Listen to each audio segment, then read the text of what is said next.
E nós trouxemos, pessoal, para conversar hoje, um assunto que gira em torno da página muito bonita que o Renato leu para nós aqui, que é Somos de Deus, do Vinha de Luz.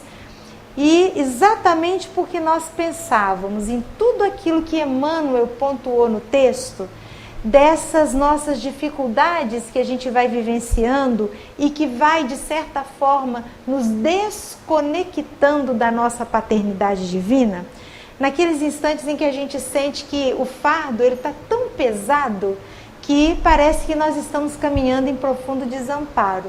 Então foi pensando no contexto em que vivemos que a gente, sob inspiração de uma dada situação que vivemos, pensamos, por que não estudar, conversar um pouco a respeito da lei divina e da proteção que nós temos na condição de filhos de Deus. Então, deixa eu contar um pouquinho como é que essa história aconteceu. Como todo mundo, há 2 anos a gente fazia a vivência de uma experiência de deserto. Quando eu falo experiência de deserto, eu falo aquelas experiências que nos desafiam mesmo, o ânimo, a coragem, a determinação. E num dia em especial, era uma manhã de domingo, nós estávamos sentindo ali aquele frio da dificuldade. E sabe aquele instante em que o coração fica tão apertado que você procura uma página, você procura uma palestra, você procura uma música que possa trazer para você aquele quentinho de esperança. E foi exatamente isso que nós fizemos. A gente tem, como muitos, né, uma playlist, e eu estou dividindo isso com vocês porque foi exatamente essa experiência que veio à nossa memória e que originou aqui o tema da nossa conversa. E aí a gente vai organizando playlists, enfim, colocamos uma ali para poder ouvir e fazer as nossas orações. E teve um momento, pessoal, em que o coração ficou tão apertado, acredito que todos já vivemos isso aqui, que a gente não conseguiu conter o choro. E o choro lava a alma, né? E quando a gente chorou, mas com o coração mais apertado, entre aspas, numa coincidência, nós começamos a ouvir uma música que não é espírita, que não faz parte dessa playlist, e eu sei que essas plataformas elas vão inserindo, de acordo com o gosto musical, sugestões. Então até aí nada de anormal, né? Tudo certo. Mas o que chamou muito a nossa atenção foi porque no momento em que a gente teve aquele aperto e que nós começamos a chorar mesmo assim, pensando na dificuldade, começou a tocar uma música que não era espírita, uma música evangélica. Provavelmente alguns aqui já devem ter escutado, fiquem tranquilos que eu não vou cantá-la, mas ela tem um diálogo que o poeta faz com aquele que está chorando, e esse poeta, ele vai lembrando a presença divina. Então ele começa dizendo assim, tá chorando por quê? Alguém já ouviu essa canção? Tá chorando porque se você tem um Deus que cuida de você e jamais te esqueceu, Ele sabe de tudo que você está passando e mandou te dizer que Ele está cuidando. É ou não é para chorar mais ainda, né? Então, essa música veio trazendo essa dimensão da paternidade divina e colocando uma série de questionamentos. Olha, não era nem para você estar aqui. Pensa em tantos, aí os nossos companheiros usam muito a expressão livramento, né? De quantos livramentos você já passou. Então, aquele diálogo aqueceu o coração. E aí, imediatamente, a gente, nós não caminhamos desamparados. Nós estamos sob a proteção da lei de Deus. E é sobre isso que a gente quer conversar rapidamente nesse nosso breve tempo aqui. Quando a gente vivia, então, essa travessia, escutando essa canção e lembrando da paternidade divina, veio a nossa lembrança, e eu quero dividir com vocês, 2 expressões que comumente a gente costuma usar até como sinônimas, uma da outra. E aí eu queria que a gente pudesse pensar sobre elas. É a expressão andarilho e a expressão peregrino. é possível a gente perceber que existem semelhanças entre as duas expressões e existem também diferenças. Vocês concordam? Andarilho e peregrino, o que a gente pode dizer que há em comum entre essas duas palavras? E aí a gente pode se inspirar até na imagem, né? Que foi colocada aqui para abrir a nossa reflexão. Andarilho e peregrino, em que se assemelham essas duas palavras? Eu ouvi alguma coisa. Caminhada. Os dois caminham, né? Caminhada. De fato, os dois caminham e caminham bastante.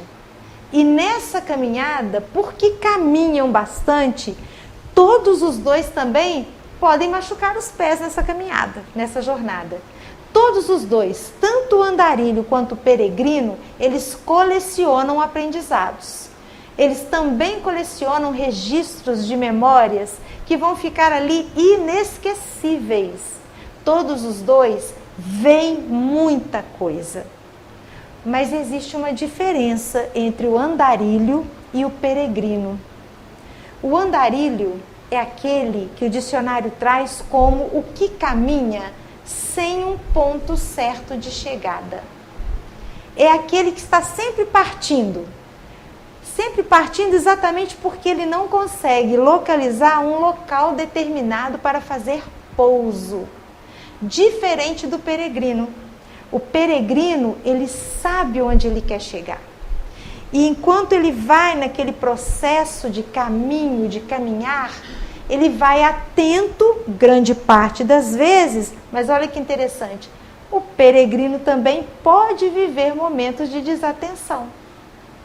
E aí, pensando numa perspectiva espiritual, o que vocês acham que nós somos? Nós somos andarilho ou nós somos peregrino? Peregrino? Às vezes peregrino, às vezes andarilho. Então, na verdade, nós somos peregrinos. Porque aí a gente vai buscar o conhecimento espírita, o conhecimento cristão. Nós, em tese, sabemos para onde queremos ir. Nós sabemos qual é o propósito da nossa caminhada, confere? Nós somos peregrinos, mas muitas vezes nós estamos andarilhos. Percebem a diferença? Quando a gente fica desatento, a gente transita para o estado do andarilho, daquele que lá vai seguindo sem rumo. Agora, quando a gente disse que nós somos, ser é perene, estar é transitório, né? Quando nós dizemos que somos peregrinos, porque nós sabemos o nosso propósito, então qual é o nosso propósito? Nessa perspectiva espiritual, qual é o nosso objetivo? Evoluir. E quem confirma isso para nós são os amigos, são os amigos espirituais. Na questão 132 do Livro dos Espíritos, é uma pergunta bastante conhecida. Kardec vai indagar aos benfeitores qual o objetivo da nossa encarnação. E a resposta vem de forma muito didática que o objetivo da nossa encarnação é a evolução, é a nossa transformação moral. Mas o que nos chama muito atenção no desenvolvimento da questão, gente, é o comentário que Kardec faz, que é muito bonito.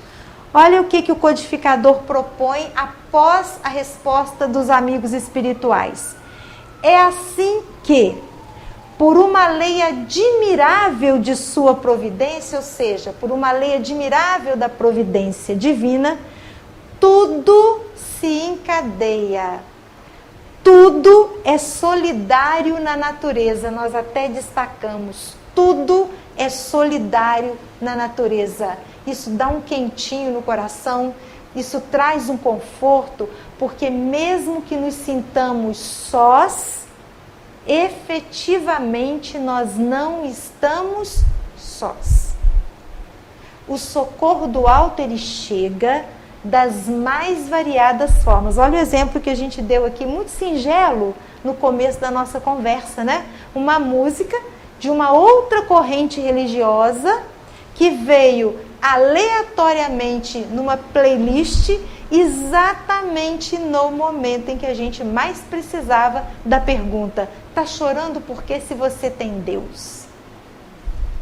Tudo opera em regime de solidariedade, inclusive dentro do processo da lei divina, o nosso processo de transformação moral, ou de resgate, de reparação, de expiação das nossas dificuldades, das nossas imperfeições.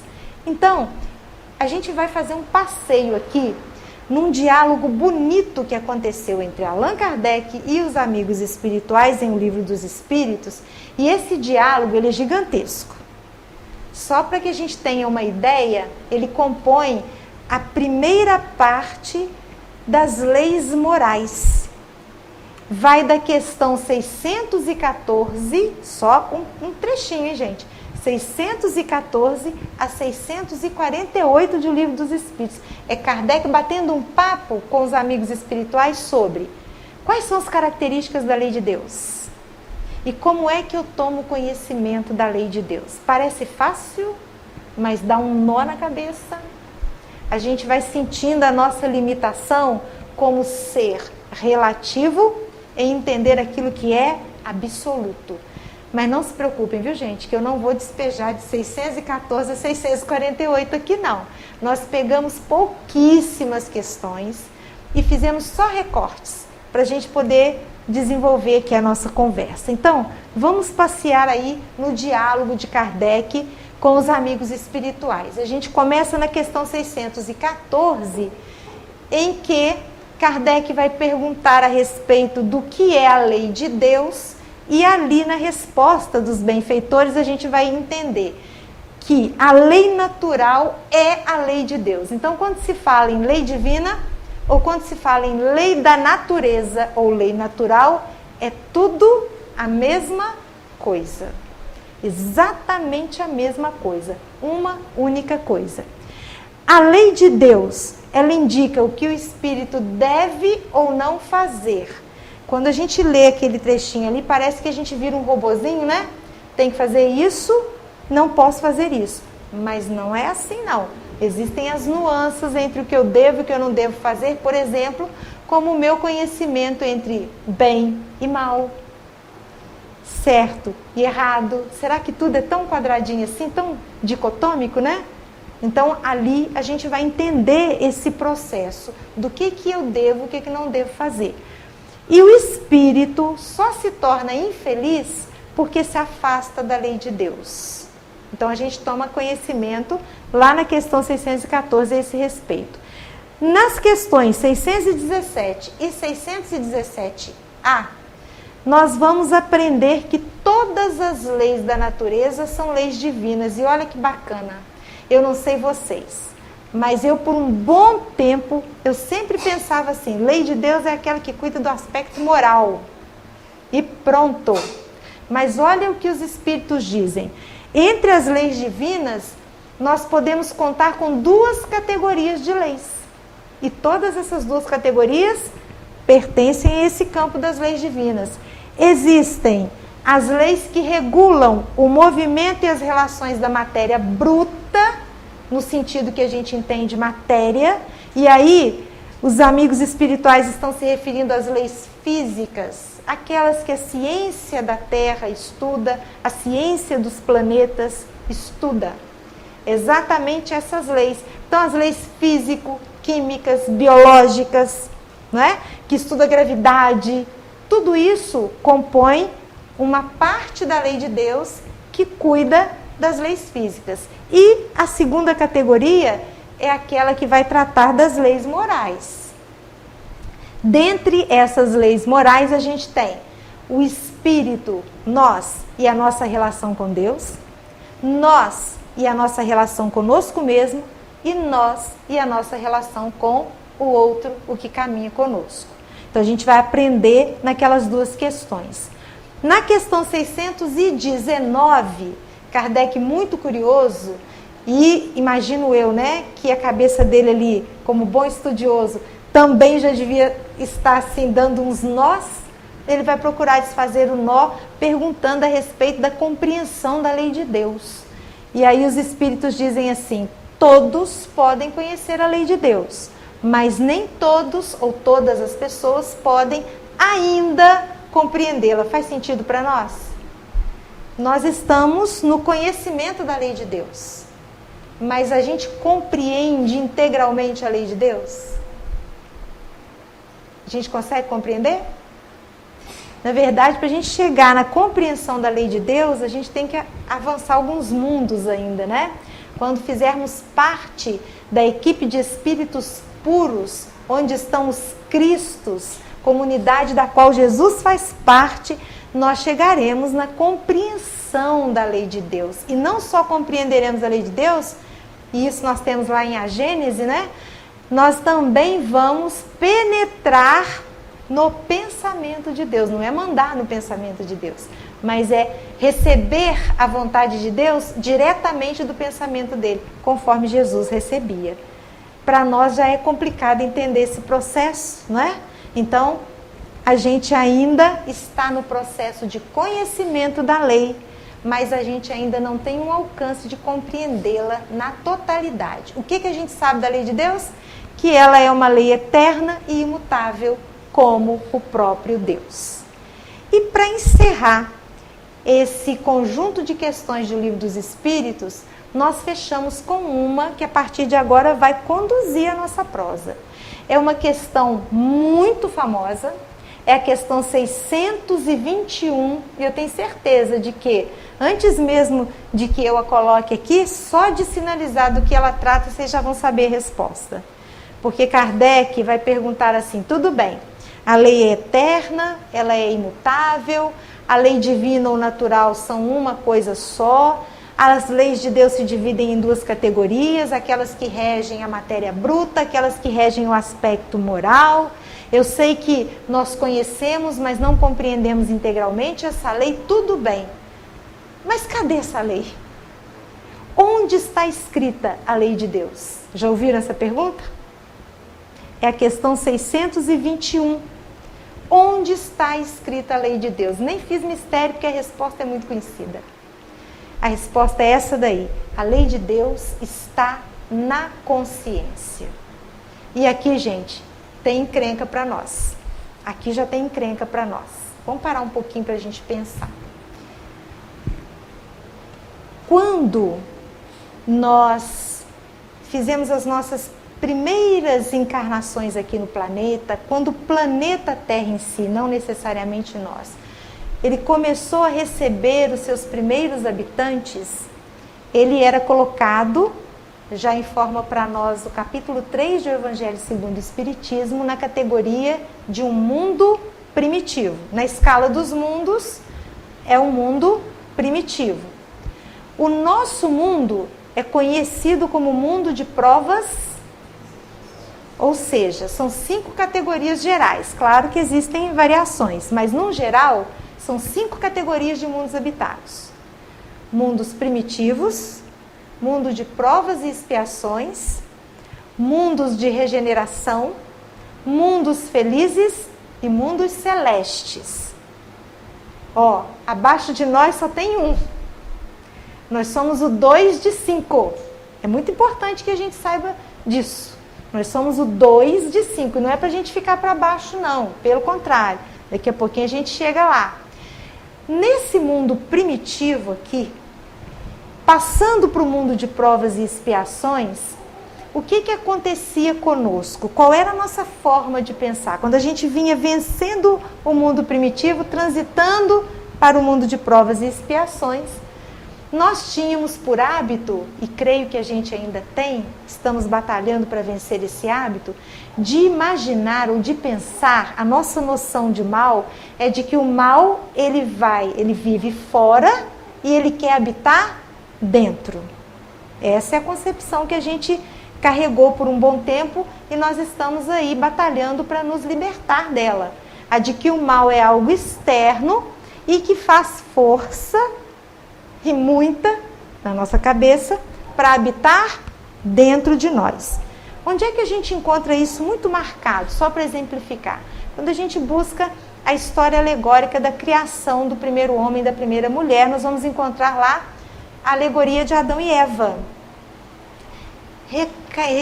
Recapitulem comigo. Quem tentou Adão?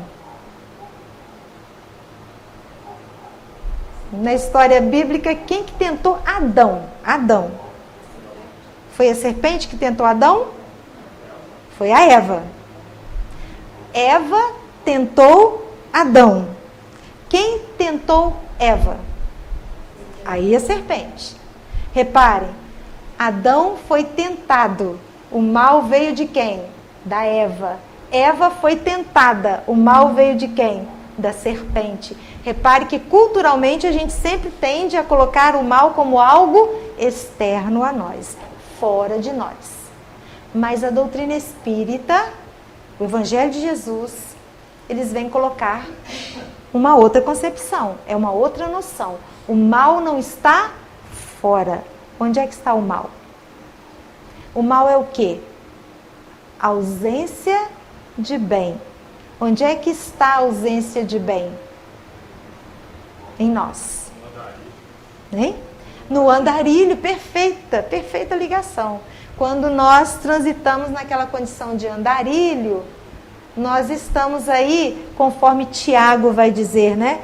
Tentados e atraídos pela nossa própria concupiscência. Cada um é tentado quando atraído e enganado pelo seu fundo vicioso. Isso está confuso, gente? Está fazendo sentido? Então, assim, o que vai me tentar? É aquilo que está fora de mim ou é aquilo que está dentro de mim? É o que está dentro, né? Então, por exemplo, há uma determinada... Vamos pensar num bolo de chocolate, né? Se eu não posso comer o doce por uma questão de saúde, mas eu sou uma formiguinha e eu amo chocolate, e eu vejo um bolo de chocolate muito apetitoso ali na minha frente, o problema é o bolo de chocolate ou o problema sou eu que tenho uma dificuldade de trabalhar aquele controle do desejo de comer o bolo de chocolate? Onde é que está o problema? Né? Está em nós, está em nós. E aí a doutrina espírita, ela vem colocar para nós um segundo passo, porque o primeiro, quando nós vivíamos no primitivismo, naquela transição para o mundo de provas e expiações, nós precisávamos de elementos externos para cercear a gente, né? Se a gente não vai voluntariamente numa ação positiva, a gente precisa de algo impositivo externo para coibir a ação negativa, não é isso? Só que nós agora estamos num segundo passo do nosso processo de transformação moral, segundo a lei divina. Nós estamos vencendo esse cerceamento externo e nós estamos agora alcançando o estágio da consciência. O estado de consciência é o segundo ponto que nos indica aí o caminho da transformação moral segundo a lei de Deus. Por que é importante a gente falar desse estado de consciência? Porque se a gente tem buscado justificativas fora, é porque também, sobretudo nos tempos atuais, os nossos apelos externos têm sido muito convidativos para que a gente faça um movimento que é esse daqui, não é?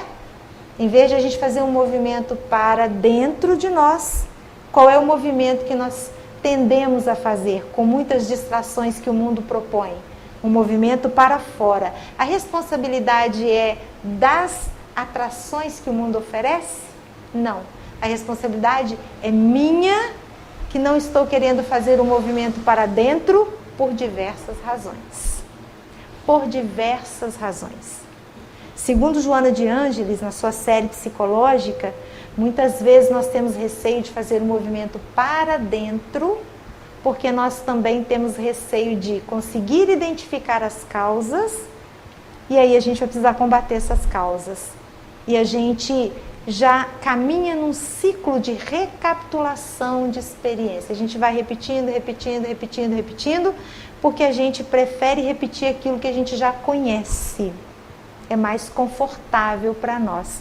É a esteira dos hábitos, né? A gente se habituou ali. Com essa conquista da consciência, o que a doutrina espírita e o Evangelho de Jesus, alicerçados, sob a tutela da lei de Deus, o que eles propõem para nós? Esse movimento para dentro.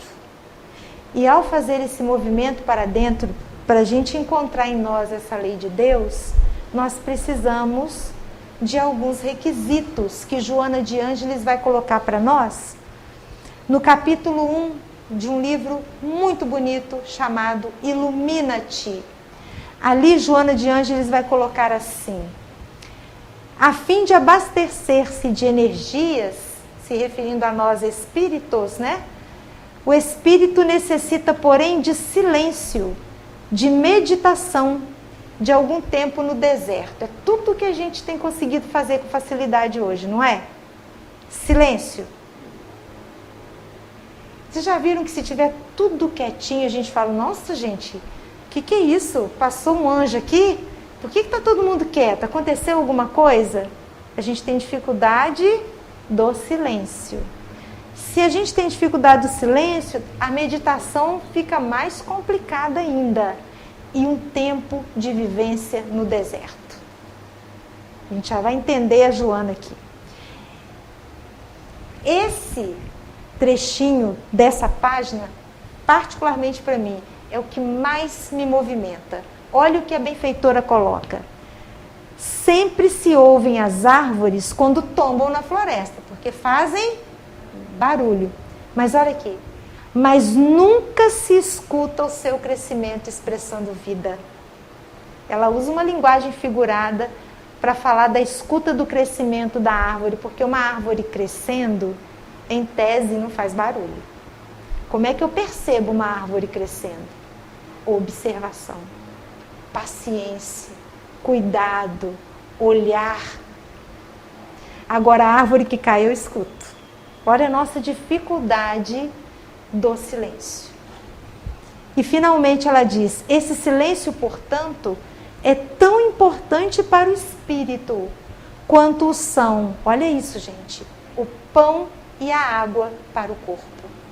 Por que a gente hoje recebe o nome de sociedade do cansaço? Já ouviram essa expressão, né?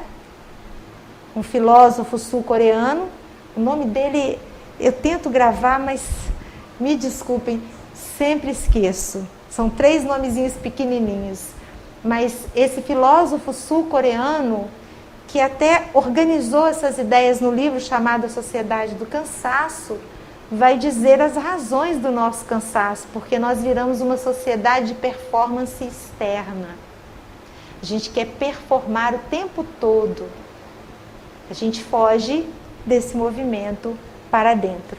E aí, para a gente já ir encaminhando aqui para arrematar, estou seguindo aqui, né? Porque lá tá, o meu são 8h35, não é isso?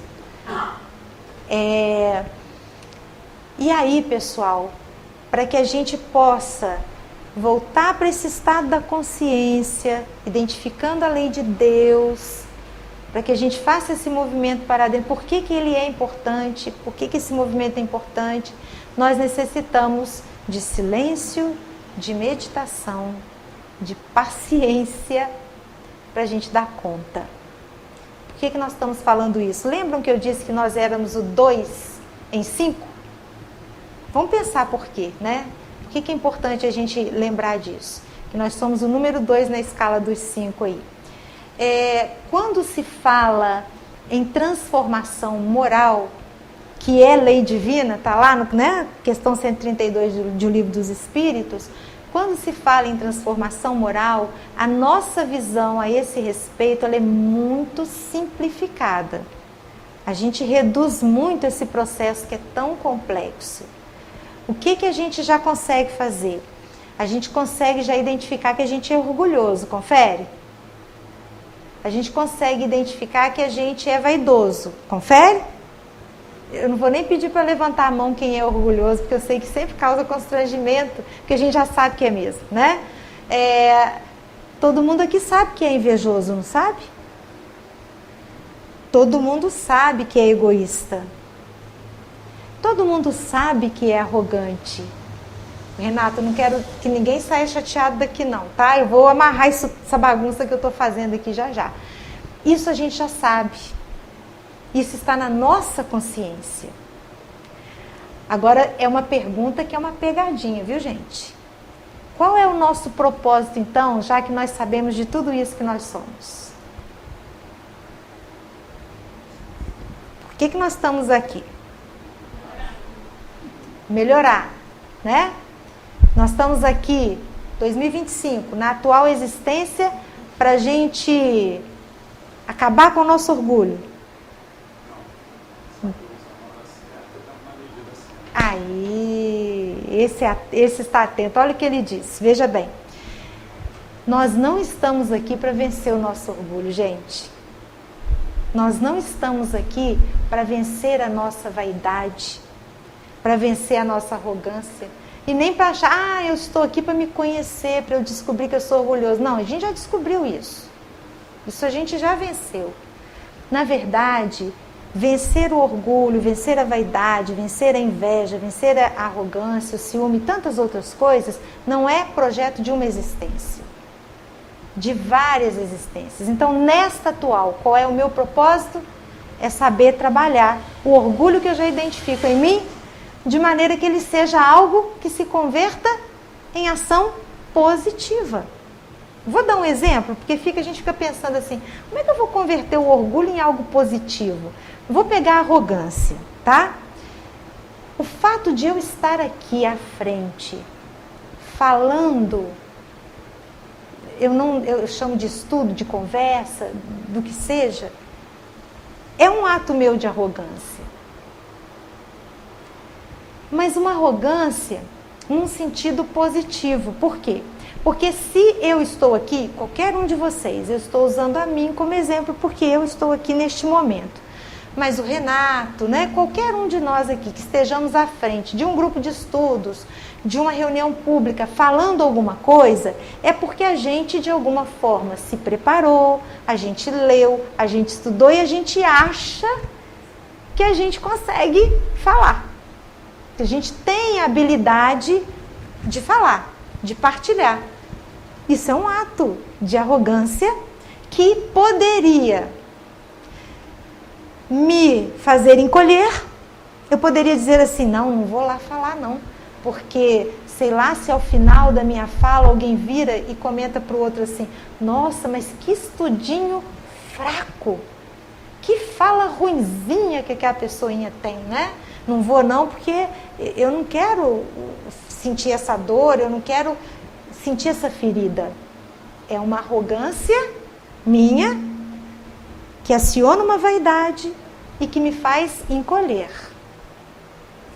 Agora, se eu uso para partilhar, porque eu acho que de repente posso contribuir de alguma forma para mim e para aquele que está partilhando comigo, então eu venho com arrogância mesmo, né?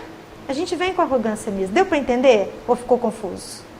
Então, pegar uma vicissitude ou uma imperfeição que a gente reconhece que tem e convertê-la a ponto de a gente produzir algo bom. Se eu não quero fazer algo que seja ruim, porque vai ferir a minha vaidade ou meu orgulho, então que eu trate de estudar muito, de fazer algo que eu possa oferecer que seja bom. E no momento em que eu estiver estudando, eu estou aprendendo, eu estou pensando. Na hora em que eu estou lendo, na hora que eu estou refletindo, a primeira coisa que acontece, ou deveria acontecer, é que o movimento fosse comigo. Fez sentido isso ou não? Então, nosso propósito aqui é buscar o que a gente tem, que a gente já reconhece, que é a nossa dificuldade, de converter isso num ganho para nós.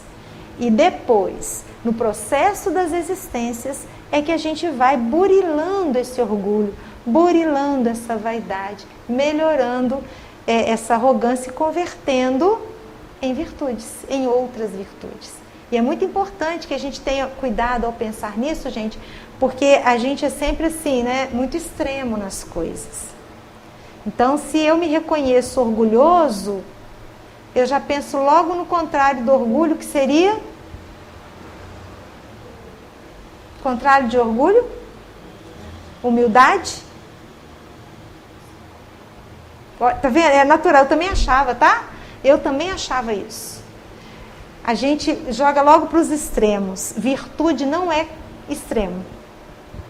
Virtude é caminho do meio. O contrário do orgulho é o servilismo, por exemplo, né? A subserviência, por exemplo. A humildade é o caminho do meio. A humildade é a virtude. Vejam como a gente é sempre, né? Bem extremo. Contrário do bonito é o feio, o contrário do alto é o baixo, o contrário do orgulho é a humildade. Não é assim que a vida funciona. A vida tem nuances. Não dizem os sábios que a virtude é sempre o caminho do meio. Então, a gente vai encontrar esse caminho do meio no processo das nossas sucessivas existências. E para a gente ir fechando, vamos ver como é que isso tudo funciona, então, dentro do mecanismo da lei divina, como é que funciona o nosso processo de transformação moral e esse retorno, essa busca para o nosso estado de consciência onde estão as leis de Deus. Então a gente foi buscar lá em O Céu e o Inferno, na primeira parte, no capítulo 7, são 2 itens muito pequenos. O item 16, se não me falha a memória, tem 4 linhas, mas dá pano para manga. E o 17 é um pouquinho maior, pouca coisa maior. Ali nós vamos aprender com Allan Kardec como é que funciona o mecanismo da lei divina trabalhando para a nossa transformação moral. E é lá que nós vamos aprender que todo o processo nosso de crescimento, ele vai ser vivenciado em 3 etapas, pelo menos. Que etapas são essas? Arrependimento, expiação e reparação. Nós já estamos finalizando aqui. E aí a gente foi buscar, para entender essas etapas, a figura de Paulo de Tarso. Porque Renato falava, né, de Estevão agora no começo, agora há pouco. Então nós fomos buscar aqui nesta obra, Paulo e Estevão, né? Quem não teve oportunidade de ler, vale muito a pena, porque é uma obra que arrebata mesmo o nosso coração, nós espíritos. Nós fomos buscar o exemplo de Paulo. Paulo, na condição de Saulo, perseguiu cristãos. Em nome dele, muitas atrocidades foram cometidas. E quando ele se converteu, o primeiro sentimento dele foi de culpa. Foi de culpa. E ele queria a todo custo reparar aquilo que ele havia feito. Então, é muito interessante que quando ele, cego ainda, se dirige à hospedaria de Judas lá na cidade de Damasco, para se encontrar com Ananias, né? Ele não sabia que era Ananias, mas o encontro se daria com Ananias, aquele a quem ele iria prender, né? O objetivo dele em sair de Jerusalém para Damasco era prender Ananias. Quando ele estava lá na hospedaria de Judas, vou matar a poesia do texto aqui agora, tá? Ele se encontra com Ananias, Ananias lhe restitui a visão depois de 3 dias sem enxergar, e aí então ele começa a ler os textos que Ananias passou para ele, das falas de Jesus, que os apóstolos, os discípulos haviam anotado. Era o Evangelho de Mateus, se não me falha a memória. Ele começa a fazer a leitura daqueles pergaminhos, né, daquelas anotações, e ele, com aquele espírito combativo, ele se inflama. Imediatamente, quando Ananias, num dia posterior, começa a conversar sobre os textos de Jesus, Paulo diz assim: amanhã, seria sábado, meu amigo de infância Sadoc estará na sinagoga. Irei ter com ele e com todos os doutores da lei para falar da mensagem de Jesus. E Ananias diz assim: Paulo, vai não, é preciso prudência. Muitos não estão ainda preparados para ouvir a verdade. Mas Paulo teimou e foi. Quem leu a história sabe o que aconteceu. Ele voltou de lá arrasado, profundamente arrasado. Porque, além de não escutarem, começaram os reproches, ele foi achincalhado, ele foi xingado, ele foi moralmente ofendido. E ele volta para a hospedaria de Judas derrotado. Essa era a sensação dele. Além da culpa, ele ainda carregava o fracasso no pensamento dele, da derrota de não ter conseguido falar de Jesus para os doutores da lei. O que Paulo vinha trazendo naquele momento? Por que ele foi até a sinagoga? Porque ele foi movido por um sentimento de arrependimento. Ele estava arrependido daquilo que ele havia feito e na cabeça dele qual era a forma de resolver a questão? Vou começar a falar de Jesus agora. Vou começar a falar de Jesus.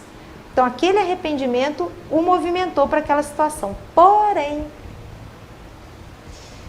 o que o arrependimento fez com Paulo? Fez com que ele enxergasse o outro, aquilo que ele havia feito, fez com que ele validasse a dor do outro, mas ele ainda não estava amadurecido o suficiente no arrependimento, porque ele não conseguiu deixar com o outro a parte que competia ao outro, porque ninguém é vítima, e ele não conseguia se responsabilizar somente pela parte que lhe cabia. Isso tudo ainda estava misturado na cabeça dele. Então ele ainda não estava amadurecido no processo de arrependimento. Tanto que, eu queria um segundinho de conversa com Ananias, gente. Olha o que Ananias fala para Paulo de Tarso. Ananias vê que Paulo volta do encontro vitimizado. Como eu sou coitado, tadinho de mim. Ananias acolhe Paulo e primeiro, olha como é que ele faz o atendimento a Paulo. Primeiro ele reconhece que Paulo tinha força de vontade. Então ele diz assim, Paulo, o Senhor conferiu-te a tarefa do semeador. Tens muito boa vontade. Então primeiro ele levanta o ânimo de Paulo, você realmente é o vaso escolhido. E você tem muito boa vontade, mas que faz um homem recebendo encargos dessa natureza? Quer dizer, você é o vaso escolhido. Você como vaso escolhido. O que você vai precisar fazer? Antes de tudo, Paulo, procura juntar sementes em seu mealheiro particular, para que o esforço seja profícuo. Ou seja, você quer falar de algo que você ainda nem começou a viver? Deu para pegar aqui? Nossa, um segundinho de prosa com Ananias recolocava a gente no trilho, né? E aí ele arremata dizendo, aquele que já se enganou, nós, Paulo, ou que guarda alguma culpa, tem necessidade de testemunhar no sofrimento próprio antes de ensinar. Os que não forem integralmente puros, ou, nós estamos dali do ou para frente, tá, gente? Ou nada sofreram no caminho, jamais são bem compreendidos por quem lhes ouve simplesmente a palavra. Contra seus ensinos estão suas próprias vidas. Está muito clara a fala de Ananias, né? Paulo, você foi lá pregar na sinagoga, mas a imagem que aqueles têm de você é da vida que você teve até aquele ponto. Antes de você passar para a etapa seguinte do processo de transformação moral, Paulo, você vai precisar pegar a parte que te compete e sentir na pele. Aí vem a etapa seguinte, que é a expiação. Porque aí ele vai falar de algo que ele viveu na inteireza dele. Por que Paulo tinha... As primeiras pregações de Paulo não deram certo. Ele fez uma tentativa de falar para os cristãos, ele não conseguiu articular a palavra. Primeiro, ele teve que viver na inteireza aquilo que ele queria ensinar. E ele teve que se colocar no lugar do outro. Ele perseguia, ele passou a ser o quê? Perseguido. Porque ele estava falando de um lugar que ele agora conhecia qual era. E aí sim, ele atinge a etapa final da lei divina, que é a reparação, que é a etapa que anula o efeito do sofrimento que eu causei. Por quê? Porque eu vou fazer o bem àquele a quem eu fiz o mal, ou a alguém, né? Não precisa ser necessariamente vinculado àquela pessoa, porque o nosso é aquela questão do conhecer a lei divina e compreender a lei divina. A gente acha que dei um tiro no fulano, fulano vai voltar e vai me dar um tiro. Na outra eu volto e dou outro tiro nele. Depois ele volta e me dá outro tiro e a gente vai ficando assim, um atirando no outro. É simplório demais esse raciocínio. Porque a lei de Deus é uma lei de justiça, mas também é lei de amor. Sobretudo, é lei de amor. Então, nas etapas da lei divina, nesse fundamento da transformação moral, nós seguimos essas bases aqui. A gente se arrepende, mas só se arrepender não basta. Eu preciso sentir, e eu vou sentir isso das mais variadas formas, e depois eu vou de fato apagar aquela marca que eu fiz fazendo o bem. Fica a fala de Joana, né? O mal que eu faço, como é que ela fala? Me ajudem a lembrar. O mal que me fazem não me faz mal. O mal que me faz mal é o mal que eu faço. Então, esse é o mecanismo da lei divina. Por isso a gente encerra, né, resgatando aqui que na verdade nós somos peregrino. De vez em quando estamos andarilho. E para nos lembrar da nossa condição de peregrino, submetida à lei divina, é que vem os ensinamentos, os desafios, os testemunhos, as dificuldades. Que Jesus possa nos abençoar, que a gente guarde a certeza, lembrando lá da música, né, da escola evangélica. Tá chorando por quê? Pode chorar, chorar faz bem. Mas só a gente lembrar que a gente tem Deus que cuida da gente e que sabe de tudo, porque conforme a lei divina, tudo na natureza opera em regime de solidariedade.